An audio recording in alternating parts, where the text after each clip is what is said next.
आइए अब स्टार्ट करते हैं आप कैसी पे। मैथिली गुप्त का लिखा हुआ कैकेयी का अनुताप। देखिए कैकेयी के अनुताप के माध्यम से क्या करें हमारे महान कवि कौन, मैथिली गुप्त जी। तो प्रस्तुत काव्य पंक्तियां किससे ली गई हैं? ये ग्रंथ का नाम पता है क्या है? दिए होगा, बताओ जल्दी से, क्या दिए? नहीं दिए, टूट नहीं किसी पास। साकेत शेष है, साकेत महाकाव्य उनका लिखा गया। ठीक, आइए तो प्रस्तुत पद्यांश में मैथिली गुप्त जी कैकेयी का अनुताप जैसे कि लेसन का नाम है। ठीक, तो जब प्रभु श्री रामचंद्र जी को 14 साल का वनवास हो जाता है और जैसे ये बात किसको पता चलती है, उनके छोटे पुत्र अनुज, ठीक है, यानी कैकेयी का पुत्र, ठीक है, भरत, या उनके छोटे भाई अनुज कह सकते हैं, अनुज बोलते हैं, छोटे भाई कौन थे? भरत। तो भरत को जैसे बात पता चलती है कि अरे हमारे बड़े भैया को तो वनवास मिल गया, तो उनको तो पहले खबर नहीं थी, लेकिन जैसे ये सूचना मिली, क्योंकि उस समय वो नानी के वहां थे, ननिहाल में अपने, लेकिन जैसे वो अयोध्या आए तो पता चला कि राजा दशरथ की मृत्यु भी हो चुकी थी। उस समय उनको तेल में डुबो कर रखा गया था। तो जैसे ये बात उन्हें पता चली कि अरे राम, प्रभु श्री राम को वनवास दिया गया है और मेरे लिए ये सिंहासन, तो उसने सिंहासन को ठुकरा दिया, ये मेरा हक नहीं इसमें उत्तराधिकारी बनने का, ये हकदार कौन है? मेरे प्रभु श्री राम। और इसी बात से वो रुष्ट होकर जब पता चलता है कि रानी कैकेयी के द्वारा ऐसा सब हुआ है, तो उसको अपनी मां कहने से इंकार कर देता है और कहता है तो मेरी कदापि मां नहीं हो सकती, जिससे रानी कैकेयी को बड़ा झटका लगता है और वहीं से प्रभु श्री राम को लेने के लिए चल देते हैं कौन? भरत। लेकिन उसके साथ उसके बहुत से अयोध्यावासी, नमस्ते, और गांव के लोग, ठीक, और यहाँ की उसकी खुद मां कैकेयी भी उसके साथ प्रभु श्री राम को लेने के लिए चल देती है। क्यों चल देती है? क्योंकि जिस पुत्र के लिए उसने इतना सारा किया, अगर उसका पुत्र अपना नहीं होगा तो फिर क्या मतलब उसके सिंहासन का? तो मेरा पुत्र जिसमें खुश हो तो मैं भी उसके लिए कुछ भी हूं। और सब पूरी समाज पहुंच जाती है और रात में ही वनवास में पंचवटी कुटिया का कुटिया जहां बनाई गई थी उस राम के पंचवटी, उसे क्यों कहा गया पंचवटी? क्योंकि वट माने होता है बरगद का पेड़, तो 5 वटों के समूह को कहते हैं पंचवटी। ठीक है, 5 वटे को समूह के क्या कहते हैं? पंचवटी। कभी कभी हाई स्कूल में इससे संबंधित एक समास पूछा जाता है, द्विगु समास, कि 5 वटों का समूह में कौन सा, ठीक है, समास है, तो कौन समास है? द्विगु समास। तो 5 वट थे वहां, 5 बरगद के बड़े बड़े पेड़। तो ये रात में सभी लोग पहुंच जाते हैं और रात्रि में इस सभा को बैठाया जाता है। उस समय उज्जवल चांदनी थी, आकाश बिल्कुल स्वच्छ था, पूर्णिमा की रात चल रही थी, तारे निकले थे, पूरी पंचायत को पंचवटी के सामने बैठाया गया। ठीक, और इसी भी उस समय जो वहां की पंचायत, ठीक है, लग रही थी तो बहुत सुंदर दिख रही थी, लेकिन यहाँ पे पैराग्राफ कटे हुए हैं क्योंकि हमें चल रहा है महत्वपूर्ण सब प्रसंग व्याख्या करना है पदों की। ठीक, आइए तो यहाँ पे बहुत सारा पैराग्राफ आपका कटा हुआ है, तो यहाँ से आपकी लाइन मैच कर लीजिए। यह सच है तो अब लौट चलो। तो रानी की बहुत सारा अनुनय विनय करती है, प्रभु श्री राम से घर लौटने के लिए पश्चाताप करती है। पश्चाताप मतलब पछतावा, अपने किए पे, कुकृत्य पे, बुरे कर्मों को बहुत ज्यादा पश्चाताप करती है और प्रभु श्री राम से अयोध्या लौट चलने के लिए अनुरोध करती है। आइए क्या कहती है? यह सच है तो अब लौट चलो तुम घर को। ये लाइन मिली कि नहीं मिली? मिल गई, मिल गई लाइन। पैराग्राफ ढूंढ लीजिए, यह सच है तो अब लौट चलो तुम घर को। तो जैसे ही प्रभु श्री राम ने भरत के लिए बात बोली थी कि जाने कर जननी ही अजाने न पाई, जिसको उसके हृदय की थाहें मिलेगी किसे को। जिसको स्वयं जन्म देने वाली माँ ही भरत को नहीं समझ पाई, तो इस संसार में ऐसा कौन है जो भरत के हृदय की गहराई को नाप सकता है? अर्थात कोई नहीं वहां तक पहुंच सकता। जैसे ये बात प्रभु श्री रामचंद्र जी बोले, तुरंत कई बात को उठा लेती है और क्या कहती है कि यह सच है तो अब लौट चलो तुम घर को। चौके सब सुनकर अटल के स्वर को। अगर ये बात सच है प्रभु श्री राम, यदि अभी आपने तुमने कही, अगर ये बात सही है तो तुम बिना किसी देरी के हमारे साथ शीघ्र ही अयोध्या लौट चलो। कि यह सच है तो अब लौट चलो तुम घर को। अगर ये बात सच है तो तुम शीघ्र ही बिना किसी विलंब किए जल्दी से घर लौट चलो। कि चौके सब सुनकर अटल कैकेयी के स्वर को। इस प्रकार दृढ़ निश्चय हृदय वाली कैकेयी, जो अभी तक बिल्कुल शांत बैठी थी, जैसे अचानक ये बात बोली तो समाज में बैठे सभी लोग चौंक गए। कि चौके सब सुनकर, सभी लोग सुनकर के क्या हो गए? चौंक गए। अटल कैकेयी के स्वर को, अटल कैकेयी के स्वर को। तो दृढ़ निश्चय कैकेयी के स्वरों को सुनकर के सभी लोग चौंक गए। कि सबने रानी की और अचानक देखा, वैधा बेतु सारा वृता यथा विदुलेखा।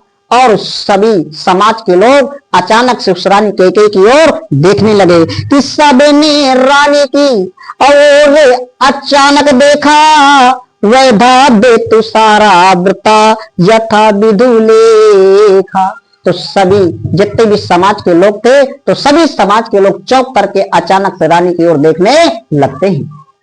उस समय रानी कैकेयी विधवा भेष में सफेद साड़ी पहनी हुए कैसे लग रही थी? हमारे महान कवि मैथिली शरण गुप्त जी बताते हैं कि वैधा बेतु सारा वृता यथा विदुलेखा। उस समय जो रानी कैकेयी थी तो कोहरे और पाले से ढकी चंद्रमा की किरण के समान लग रही थी। विधु माने होता है चंद्रमा, लेखा माने किरण। तो उस समय रानी कैकेयी सफेद साड़ी, विधवा वेश में सफेद साड़ी में कैसे लग रही थी? कोहरे और पाले से लिपटी हुई चंद्रमा की किरण लग रही थी। कि जैसे कोई चंद्रमा की किरण कोहरे और पाले से लिपटी हुई हो। सफेद कोहरा होता है ना, पाला पड़ जाता है, कोहरे और पाले से क्या लिपटी हो?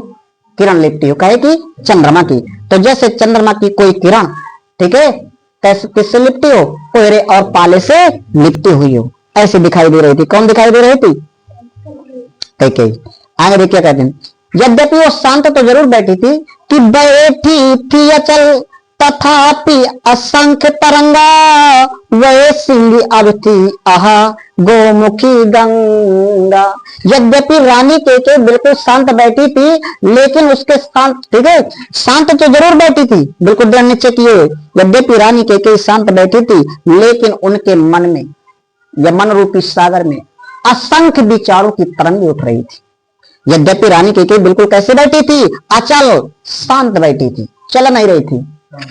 काम बेटा, लेकिन उसके जो है किस मन में, लेकिन उसके मन में या मन रूपी सागर में विचारों की असंख्य तरंगें उठ रही थी, यानी बहुत सारे उसके अंदर विचार आ रहे थे। कि वह सिंह अब थी आहा गोमुखी गंगा। रानी कैकेयी जो कभी सिंहिनी के समान दहाड़ा करती थी, सिंहिनी का रूप धारण किया करती थी, आज वही गोमुखी गंगा के समान कैसे हो चुकी है? गंगा जल के समान कल्याणकारी हो गई है। गौ के मुख से निकली अर्थात गंगा। तो रानी कैकेयी जो कभी सिंहिनी के समान दहाड़ा करती थी, आज गौमुखी गंगा के समान पवित्र और कल्याणकारी हो गई है। बिल्कुल गंगा के समान पवित्र और निर्मल हो गई है।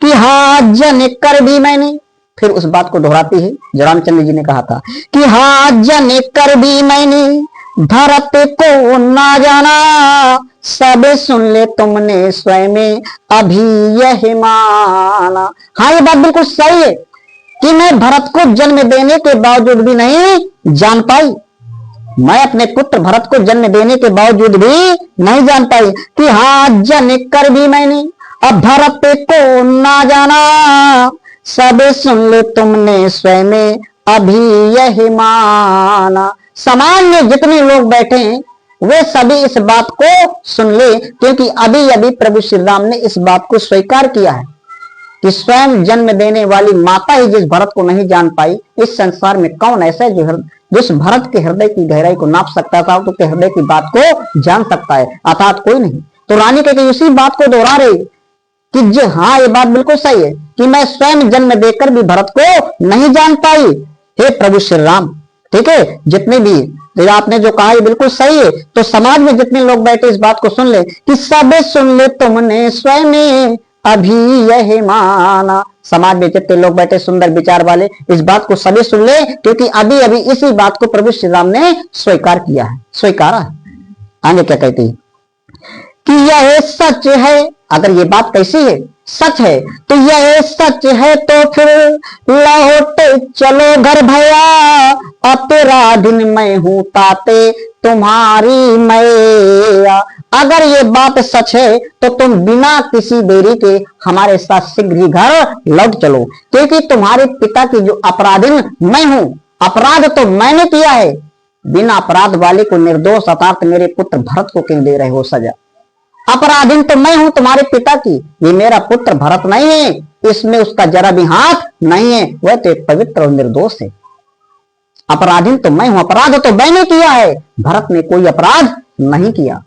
अगर ये बात सच है तो बिना किसी देरी के हमारे साथ शीघ्र ही घर लौट चलो, क्योंकि पिता के अपराधीन मैं हूं, ना कि भरत। आगे क्या कहती है कि दुर्बलता का ही, रानी कई कंटिन्यू जारी अपनी बात को कहने में, कि दुर्बलता का ही अचिन्ह विशेष शपथ है, पर अबला जन के लिए कौन सा पथ है। हम इस बात को जानते हैं रानी कई अच्छे से, करे कि मैं समझते जानती हूं कि दुर्बलता का यानी शपथ खाना, सौगंध खाना, कसम खाना, ये दुर्बलता का प्रतीक है। काय का प्रतीक है? दुर्बलता का, कमजोरी का, ठीक है, सिंबल ऑफ वीक। काय का प्रतीक है? दुर्बलता का। तो कह रहे कि हम जानते कि दुर्बलता का प्रतीक है कसम खाना। आदमी कसम कब खाता है? सौगंध, जब उससे लड़ने लायक नहीं होता। चार लोगों दबा रहे हैं उसे, तो भैया कसम खवा ले, हाथ धरा ले, यही तो करेगा। तो ये दुर्बलता का तो प्रतीक है कि कहीं ना कहीं कमजोरी हो रही है, जिसकी लाठी वहां से चल रहा है तो बेचारा क्या करे अब, हारे। तो दुर्बलता का प्रतीक कहा गया है सौगंध खाना, कसम खाना। तो अगर कि दुर्बलता का ही अचिन्ह विशेष शपथ है, पर अबला जन के लिए कौन सा पथ है।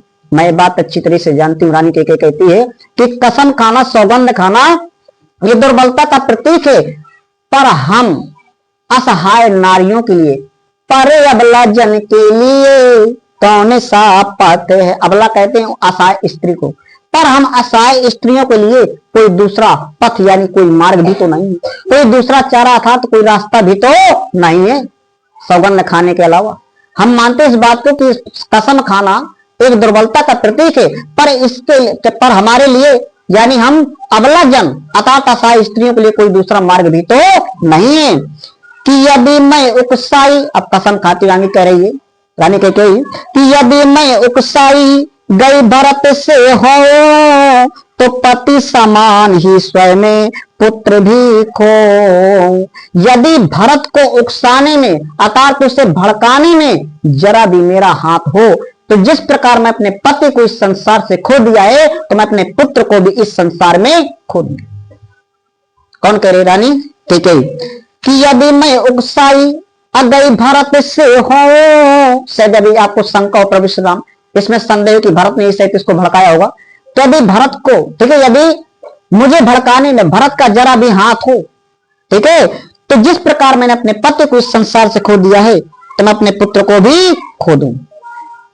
अब जितनी जनता बैठी थी सबने रानी को साधना चाहा, लेकिन रानी कहीं अपने बिल्कुल फ्लो पे थी, कोप में थी, और तुरंत सभा से कहती है कि ठहरो मत अलोको मुझे, कहूं सो सुन लो, कहूं सो सुन लो। आज मैं जो भी कहती हूं मुझे कहने से मत रोकिए, और जितनी भी ये समाज बैठी है तो जो मैं कहूं उसे बड़े धैर्य के साथ सुन ले। ठहरो मत और रोको मुझे, कहूं सो सुन लो, कहूं सो सुन लो। आज मुझे कहने से मत रोकिए, ठहरे रहिए, थोड़ी देर सब्र किए रहिए, और आज मैं जो कहती हूं उसे सुन लीजिए। कि पाओ यदि उसमें सारे, उसे सब चुन लो, उसे सब चुन लो। और यदि मेरे बातों में कोई सार तत्व पाओ, कुछ निचोड़ हो, तो उसे चुन लेना यानी ग्रहण कर लेना, अन्यथा निकाल देना। अब बता रही है कि करके पहाड़ सा पाप मौन रह जाओ, अराई भर भी अनुताप न करने पाऊं। करे कि मैंने तो पहाड़ जैसा पाप कर डाला, कि करके पहाड़ सा पाप मौन रह जाओ, अराई भर भी अनुताप न करने पाऊं। मैंने पहाड़ जैसा तो पाप कर डाला, और क्या राई भर, राई रखती यानी मासा नहीं करते 1 ग्राम भी होता है, या लाही के दाने, और क्या मैं लाही के दाने के बराबर भी पश्चाताप न कर पाऊं? पश्चाताप यानी अर्थात पछतावा, तो मैं लाही के दाने के बराबर क्या पश्चाताप भी न कर पाऊं, अपने पे पछतावा न कर पाऊं? पाप तो मैंने पहाड़ जैसा किया है, और कम से कम लाही के दाने के बराबर तो थोड़ा मुझे पश्चाताप कर लेने दो। आगे कहती है कि थी नक्षत्र अससी निशाओं से टपकाती, अरोती थी नीरव सभा हृदय थपकाती। उस समय तारों से जड़ी चांदनी रात एक प्रकृति ओस के रूप में बूंदों को टपकाते हुए उस रानी की कैकेयी के साथ स्वयं प्रकृति भी रो रही थी, उसका साथ दे रही थी। प्रकृति से भी नहीं देखा गया रानी के इस प्रकार उसके दुख को। ठीक है, तो उस समय तारों से जड़ी चांदनी रात ओस को टपकाती हुई उसके दुख का भागी बन रही थी। कौन? प्रकृति। कि रोती थी नीरव सभा हृदय थपकाती, और संपूर्ण नीचे बैठी शांत सभा अपने हृदय को पीट पीट करके वो भी रो रही थी रानी कैकेयी के साथ। प्रकृति भी रो रही थी, समाज के लोग भी रो रहे थे, और रानी कैकेयी भी पश्चाताप रोते अपनी बात को कह रही थी। आगे क्या होता है कि ओले काशी रानी अदिशा दीप्त करती थी, असबे में भय विस्मय और खेद भरती थी। रानी कैकेयी कर उल्का पिंड के समान, किसके समान? उल्का पिंड, जो आकाश में तारा टूटता है। उल्कासी कौन सा अलंकार होगा? उपमा अलंकार, बिल्कुल राइट, उल्कासी। तो रानी कैकेयी जो उसकी तुलना की गई कि उल्कासी रानी अदिशा दीप्त करती थी, असबे में भय विस्मय और खेद भरती थी। उस समय रानी कैकेयी एक उल्का पिंड के समान दसों दिशाओं में, किस दिशाओं में? दसों दिशाओं में सर्वत्र उल्का पिंड के समान अपने प्रकाश और अपने विचारों को बिखेर रही थी। ठीक, अपने कह सकते हैं प्रकाश को बिखेर रही थी अंधकार में। तो रानी उल्का पिंड के समान सभी दिशाओं को चमका रही थी, दीप्त कर रही थी, तथा करुणा से भर रही थी अपने विचार को बहुत दूर तक। एक शांत वातावरण था, तो बहुत दूर तक एक साथ क्या कर रही थी? दीप्त करती थी, दिशाओं को चमका रही थी, अंधकार में प्रकाश को भर रही थी, और एक साथ सबे में भय विस्मय और खेद भरती थी। और संपूर्ण सभा में बैठे हुए लोगों के अंदर भय, आश्चर्य और दुख ये एक साथ भर रही थी। यानी लोगों को डर भी था रानी के इस प्रकार को देख करके कहीं कुछ ये करना बैठे। साथ में लोग आश्चर्य में भी पड़े थे कि रानी के जो कभी इस प्रकार के काम करने वाले इतना पश्चाताप कि कैसे, तो उन्हें आश्चर्य भी हो रहा था और साथ में उन्हें खेद यानी दुख भी हो रहा था उसके इस प्रकार के दुख को देखकर। वो भी समाज भी रो रही थी। तो तीनों चीजें एक साथ भर रही थी। कौन? रानी कैकेयी। कि क्या कर सकती थी? अब ये मंत्रा की बात की जा रही है। कहते हैं लोगों को समाज में हमारे कहते थे कि उसने मेरे बच्चे को बिगाड़ दिया, फला ने उसको बिगाड़। कोई बेटा कोई किसी को बिगाड़ता नहीं जब तक स्वयं दिमाग पे बिगड़ने की नौबत नहीं आती। चंदन विद्यापत नहीं बता चुका हूं। आइए आगे कह रहे कि क्या कर सकती थी हमारी मंथरा दासी, अब मेरा ही मन रह सका न निज विश्वासी। अगर कोई कहे कि इसमें मंथरा दासी का कसूर है, उसका दोष है, तो दासी का मतलब क्या था? सेविका। अरे भैया, तो रानी के कई कह रहे कि क्या कर सकती थी हमारी मंथरा दासी, इसमें मंथरा दासी का कोई कसूर नहीं है। वो क्या कर सकती थी बेचारी? वो तो पहले से मरी मराई थी। मरी मराई का क्या मारे जाखा मार दिन भगवान। तो क्या कर सकती थी? वही कर कि मरी मंथरा दासी, मेरा ही मन रहना सका निज विश्वासी। अरे मंत्रा दासी क्या कर सकती थी? वो तो पहले से मरी मराई थी, इसमें उसका कोई कसूर नहीं, बल्कि मेरे ही अंदर से विश्वास उठ गया, मेरे मन से विश्वास उठ गया। ठीक है, अगर कि मेरा ही मन रहे सका ना निज विश्वास, बल्कि मेरे मन से विश्वास उठ गया, मेरा ही मन अविश्वासी हो गया। इसमें रानी कैकेयी का कोई दोष नहीं है। आइए देख लेते हैं इन दोनों पैराग्राफों के क्वेश्चन और आंसर। ठीक, आइए पहला पैराग्राफ यह सच है तो अब लौट चलो, ध्यान समझे क्वेश्चन को। पहला क्वेश्चन कह रहे कि पद्यांश के पाठ और कवि का नाम लिखिए। क्या क्या लिखेंगे? पद्यांश के पाठ का शीर्षक और कवि का नाम। हाँ, तो कैकेयी का अनुताप, ध्यान देना, अनुपात ना लिख देना तो बड़ा डिफरेंट हो जाएगा। तो कैकेयी का अनुताप। कवि का नाम क्या होगा? गुप्त। अथवा कह रहा है कि उपर्युक्त पद्यांश का संदर्भ लिख लिए, तो कैसे लिखेंगे? पाठ्य पुस्तक हिंदी के काव्यखंड के, हाँ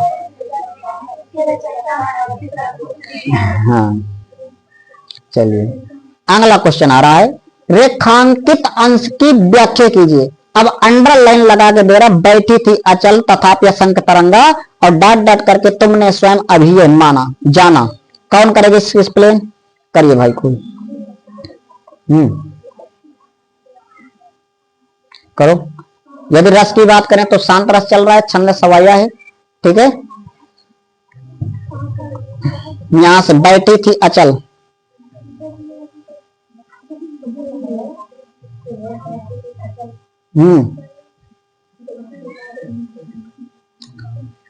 बोलिए जल्दी से।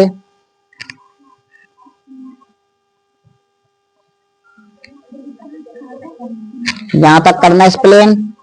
तुमने स्वयं अभी यह माना, करो इसको एक्सप्लेन।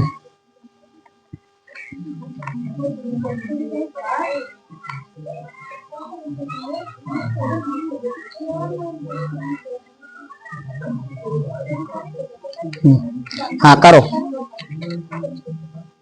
करिए जल्दी करिए। कि बैठी थी अचल, मिला? हाँ करो इसका एक्सप्लेन। एक बच्ची करिए, तेज करें थोड़ा। यद्यपि रानी कैकेयी बिल्कुल शांत बैठी थी, उठाओ, लेकिन यहां से लगाएंगे इन रेखांकित अंशों में। हाँ बोलिए।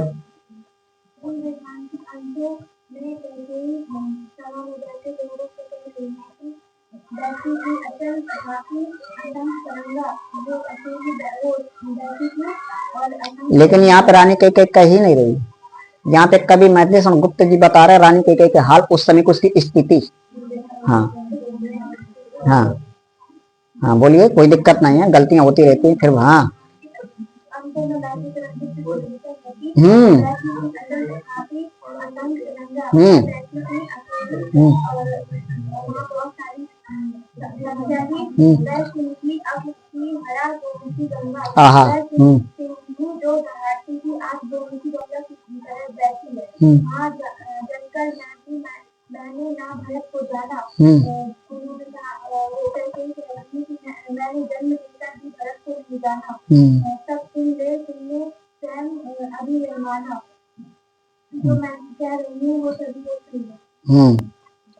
चलिए देखिए, तो एक बार इसको एक्सप्लेन अभी पूरा देख ले, मिस्टेक ताकि दूरियां हो जाए जो कमियां रह गई। देखिए रानी कैकेयी, तो इन रेखांकित अंशों में हमारे महान कवि मैथिली शरण गुप्त जी कहते हैं कि यद्यपि रानी कैकेयी बिल्कुल शांत बैठी थी, किंतु उसके मन में भावों के या विचारों के, ठीक है, असंख्य तरंगे उठ रही थी। या कह सकते उसके मन रूपी सागर में भावों की असंख्य तरंगे उठ रही थी। वह सिंही जो कभी सिंहनी का रूप धारण करके फटकार लगाया करती थी, आज वो गौमुखी गंगा के समान शीतल, पवित्र और निर्मल हो उठी थी।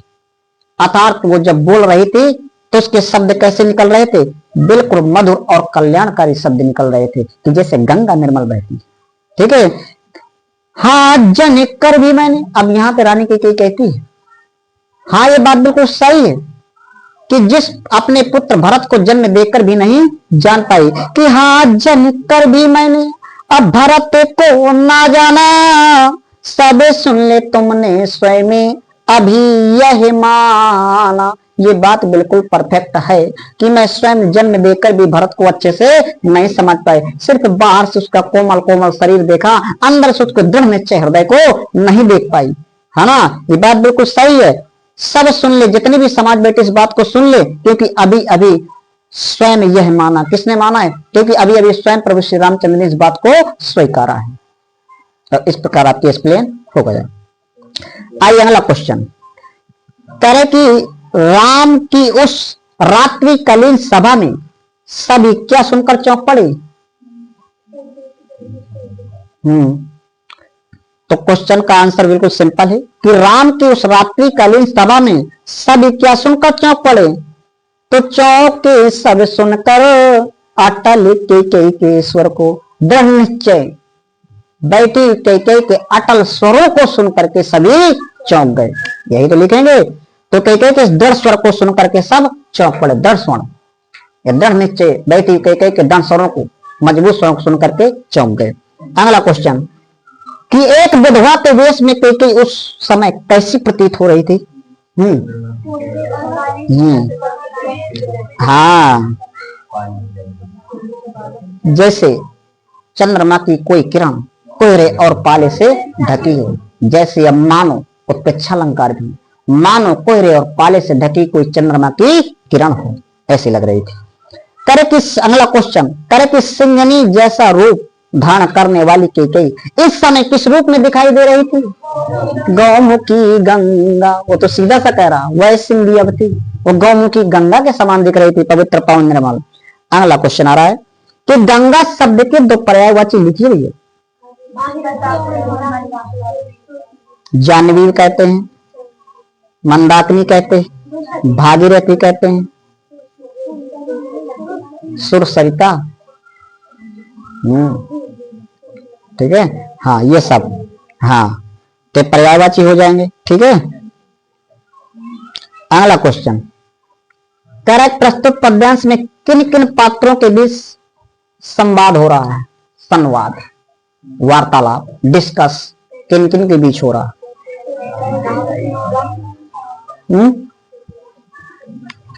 उपरोक्त पद्यांश तो कह रहा है कि प्रस्तुत पद्यांश में किन किन पात्रों के बीच संवाद हो रहा है? तो कैकेयी और राम के बीच सुंदर डिस्कस चल रहा है, कैकेयी और राम के बीच। अगला क्वेश्चन आ रहा है, घर लौट चलने के लिए कौन किसके लिए आग्रह कर रहा है? कौन किससे आग्रह कर रहा है? हाँ, घर लौट चलने के लिए कौन किससे आग्रह कर रहा है? हाँ, तो कैकेयी राम से आग्रह कर रही है।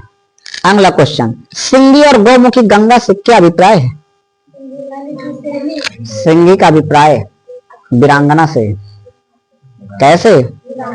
हाँ, शेरनी कह सकते हो, ठीक है, यानी सायसिनी से, ठीक है।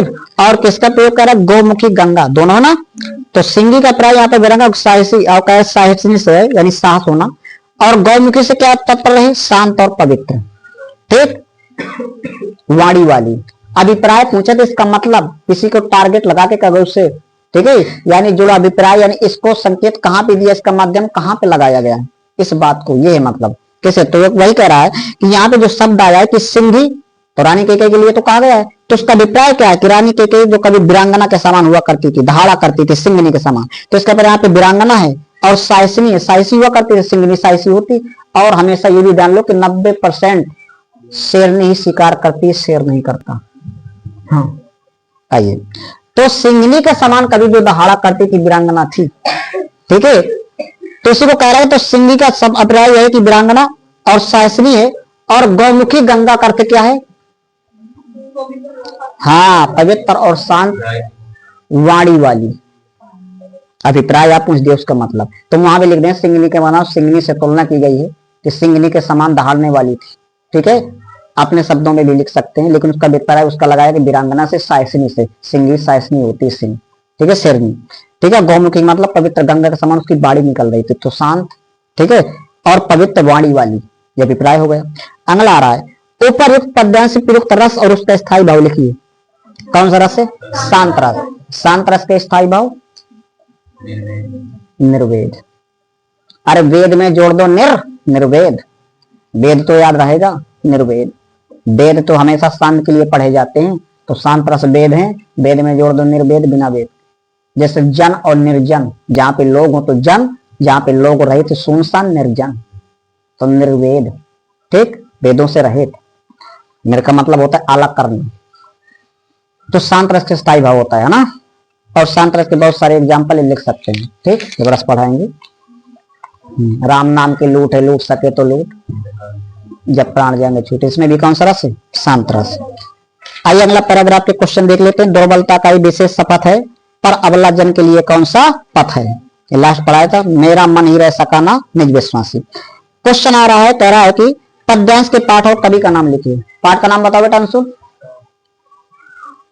पद्यांश पाठ का नाम डाला भी है सामने बेटा, कैकेयी का अनुताप, और उसके पोएट कवि का नाम गुप्त। अगला क्वेश्चन, ऊपर एक पद्यांश का संदर्भ लिखिए। कैसे लिखेंगे पुनीत बेटा, संदर्भ बोलो।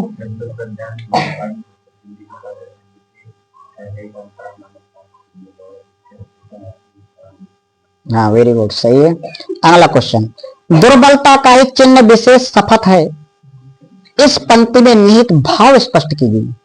इस पंक्ति को भाव को खोल देना है, एक्सप्लेन कर देना है इसका, तो कर दीजिए एक्सप्लेन। कहानी की क्या कहती है?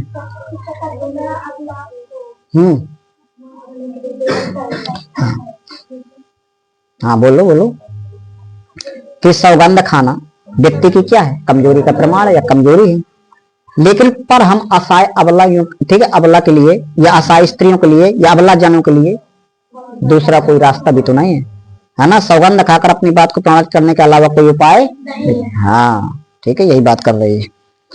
अगला आ रहा है, अपनी बात को प्रमाणित करने के लिए कैकेयी के पास एकमात्र क्या उपाय था?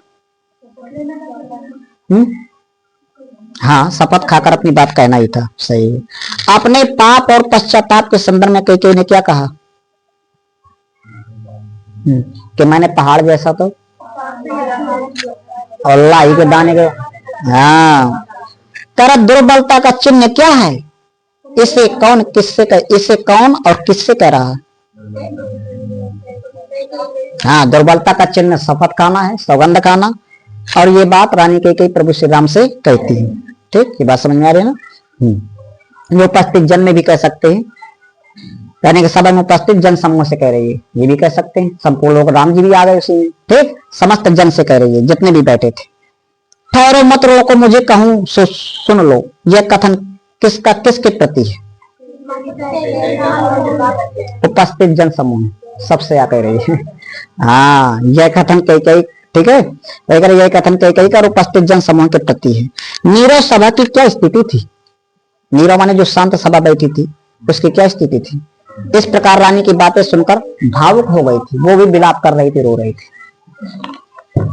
आश्चर्य में थी।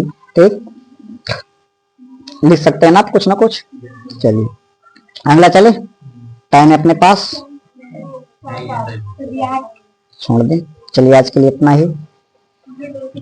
Thank you so much, thanks for watching this video.